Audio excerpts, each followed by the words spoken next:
দাঁড়াও, একদম খাবে না মালকিন। কেন? আগে আমার একটা প্রশ্নের উত্তর দাও। দুনিয়াতে এত খাবার আছে, তাও তোমাদের মেয়েদের আমাদের দেখলেই লাল টপকায় কেন বলো তো? সত্যি তোদেরকে দেখে আমার লাল টপকাচ্ছে। আগে আমি খেতে দে, তারপর বলছি।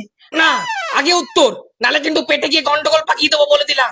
উফ, ঠিক আছে বলছি, তোদেরকে আমাদের মেয়েদের পছন্দ টক জলের জন্যই, বুঝলি? তাহলে আমাদেরকে খাচ্ছ কেন? ওই টক জলকে খাও। না, শুধু টক জল না, ঝাল ঝাল আলু মাখা হলেও ভালো লাগে। তাহলে আলু মাখা খাও, আমাদের খাচ্ছ কেন? না না, তোদের সবাইকে একসাথে খেতেই ভালো লাগে, বুঝলি? আচ্ছা, তোমাদের মেয়েদের আমাদেরকে বর আর বয়ফ্রেন্ডের মাথা মনে হয়, তাই না? যেখানে ঘিলুর বদলে আলু আর রক্তের বদলে টক জল থাকে, আবার মচমচ করে চিবিয়ে খেতে হেভি লাগে, তাই তো?